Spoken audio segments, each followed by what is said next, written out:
ตายยินดีพบกับรายการข้อวสบ้าบอบ้าบี มาเห็นอย่างวัน นี้ นี้ หลายๆคนเนาะที่อยู่เฮียนก็อยู่ข้อวสโดยเฉพาะภาคไอทีการจะพบปัญหาคือแบกคอมมาเฮียนนักเรียนกระเป๋ากันน้อยๆแบบโอ้ยชื่อว่าเป็นปัญหานักหน่วงมหาระดับชาติของเด็กนักเรียนไอทีวันนี้ก็เลยจะมากับรีวิวกระเป๋ามีกระเป๋าที่หนาสั้นดียี่ห้อเซวา ย่อ ไดแฟนเนาะ ในแฟน ใส่กระเป๋า มาแต่เตย ขายอยู่ตลาดเศร้าผลิตแท้ๆมันจากจีนไอจีนแดงเอาจะมาเบิ่งฟังก์ชันของกระเป๋าไหน เอากระเป๋าได้แฟน จะหนาบ่คือกระเป๋าทั่วไปธรรมดา เฮ้ยอันนี้ประโยชน์เป็นอะไร สังเกตเบิ่งตัวนี้จะเป็น เป็นเหร ส อ ไตล์ของโรงงานกับเจ้าคือ ว่า จะปล่อยบอลนี้หน่อยหนึ่งให้งูว่าขนาดว่าขาดหน่อยหนึ่งแล้วมันก็ยังบ่ขาดต่อ เป็นสไตล์ของ เป็น เรา สไตล์เนาะเป็นสไต สั ล์ งเกตเบิ่งซิป เอกลักษณ์เขา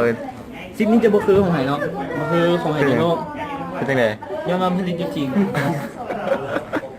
เปิดคำว่าไงอุ้ยเสือเลยอย่าลืมมองวิดีโอนี้สนับสนุนเลย GTG เลี้ยงจังเป็นกลุ่มดีด้านไอที มีเรื่องปะจีเหมือนกันเป็นกลุ่มอย่างจีเหมือนกัน มาพูดคุยกันนะแล้วมาข้างในสังเกตเบิ่งนี่ละตัวพระเอกเขาคือคอมพิวเตอร์ คอมพิวเตอร์ เรียกว่าปัญหาของเด็กไอทีขายคอมเป็นทุนเลยพี่ครับกระเป๋านี่หนา3เดือนแท้สั้นดี สังเกตเบิ่งดึงจะว่าขาดใส่คอมได้สบาย เคยใส่คอม3หน่วย ปลาทัว ใส่ในกล่องไว้บริไทยมันหนักพดแล้วก็สังเกตว่าข้างในเราจะมีปึ้มหลายๆปึ้มแบบที่ว่าเป็นกระเป๋าดีฟังก์ชันมีแยก2โซนโซน เอาออกมา ใส่ปึ้มและ เอาออกมาลด โซนใส่คอมนั่นแหละ เอามาเบอร์นา มาตัวนี้เป็นกระเป๋าน้อยต่อมาตัวนี้เป็นบอลสลายใส่ปึ้มน้อยหรือว่าใส่บิ๊กใส่ซออย่างก็ว่ากับไปนี่มีสายซ่าโอ้กระเป๋าเงินแล้วก็กระเป๋าน้อยๆอีกชั้นหนึ่งใส่อย่างก็ได้อยากใส่แล้วแต่ กูเห็นนี่อย่างอันนี้ไม่อย่างโอ้ โอ้นี่ปึ้ม โอ้ ประวัติพุทธเจ้าพุทธประวัติ ธรรมะ ตายอ่านหนังสือออกมาว่ะ นี่เขาต้องมาแต้มมาเขียน อันนี้นี่เป็นปึ้มที่สอนว่า สถาปนิก สอนเกี่ยวกับการดำรงชีวิตให้ความคิดข้อคิดชีวิต ก็คุณ ติ้งเลยติ้งเลย ประโชน์แล้วก็อันนี้นี่ไปหลักมาอยู่บนโรงเรียน มึนเลยกันเลยจะบาดีแล้ว รักมา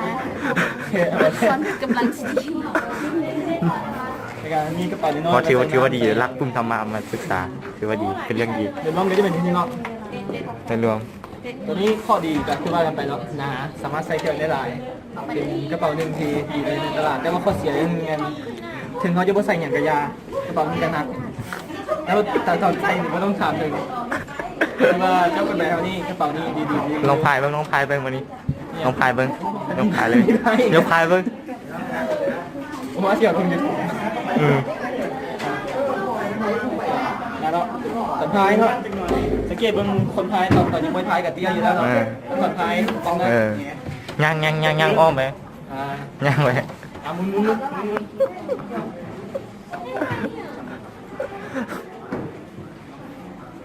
โอเค